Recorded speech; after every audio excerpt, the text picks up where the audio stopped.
Welcome back again to the Ocean Stewart Library. It is now officially summer 2026, and this is traditionally that time of year when you put together your summer reading list, sit back at the beach, pool, or other vacation site to catch up on your reading. Well, for me, it seems that this time of year gets crowded with other activities, and my reading lags a bit. Having spent some time at the Atlantic City Scuba Show and then in Bonaire with dive pirates, it took a little longer to finish up this next book. Today's review is for Spineless, The Science of Jellyfish and the Art of Growing a Backbone by Juli Berwald. Spineless was published back in 2017. Now, I remember this one as being included in the Reef into the Blue Book Club in 2022. I didn't think much about it then, but after reading Julie's book, Life on the Rocks, I thought I'd give this one a go, and I'm glad I did. For me as a kid, I can remember when we would go down to Atlantic City from the Philly area and spend the day at the beach. However, I was always worried about encountering jellyfish as we jumped into the waves. I didn't want to get stung, so I guess I never really wanted to learn more about them, just avoid them, even as a diver. However, like all creatures in the ocean, they have a fascinating story if you listen. Julie starts us off with some of her background, the route she took, and how she went down the rabbit hole of learning and writing about jellyfish and the obstacles she faced.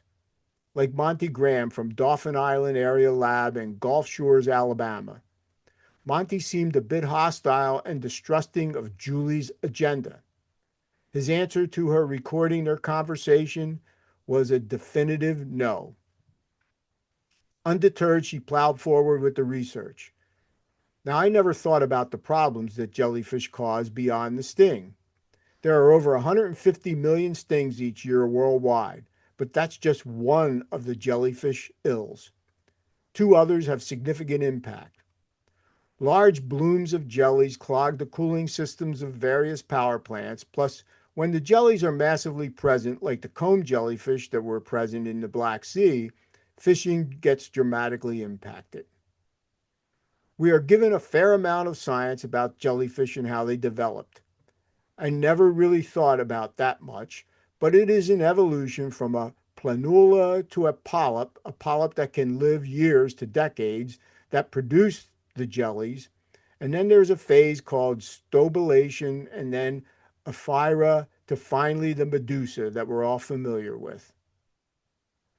Julie takes us on her personal endeavor to raise jellyfish in an aquarium that are specially designed for jellies called creosoles. It would seem that having jellyfish at home is quite a task, and over time, she lost all of her jellies. And then there's her attempt at eating jellyfish. Somehow, I don't think I would have the appetite. Now, here's something I never really thought about, and that is that jellyfish have eyes, and their eyes are rather sophisticated, like that of the box jellyfish. They also have eyes for different purposes, such as navigating, hunting, or keeping their depth. Julie travels to Rome to meet with two Italian scientists, Stefano Perino and Ferdinando Moro, to find out more about the immortal jellyfish, or Teratopsis. This is a tiny jelly that has the ability to reverse age. Along with Maria Pia Migoletti, they are working to isolate the genes that are active during the process. Maybe someday they will unlock the secret, and who knows how that will benefit all of us. Her trek to Japan is to seek out the giant jellyfish known as Nemapilema namorai. Now, these big guys can get to be almost 500 pounds. Can you imagine? I wouldn't want to run into one of them. The journey also gets into the jellyfishing done in Japan. Worldwide, there's an estimated 350 million or 350,000 tons of jellies fished each year, and that number is probably on the low side, as some estimates are up to 1 million tons, not including bycatch. Now, here's a little anecdote from the book, published several years before COVID. As Julie and her traveling companions are leaving their bed and breakfast, one of the owners is wearing a surgical mask. Juli asks why. Well, little did she know that 3 years later, the world would be masking up.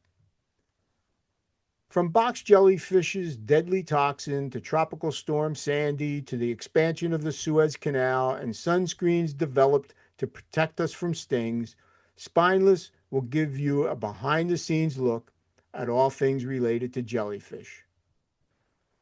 For me, it took a while to get this one on my reading list. And if you are curious about the various creatures that live in the ocean, then Spineless, The Science of Jellyfish and the Art of Growing a Backbone by Juli Berwald is worth putting on your list. Next up for me is yet another creature, Poseidon's Steed, The Story of Seahorses from Myth to Reality by Helen Scales. Until then, thank you for joining me here in the library. Please give us a like and hit the subscribe button to stay up to date. Bye for now.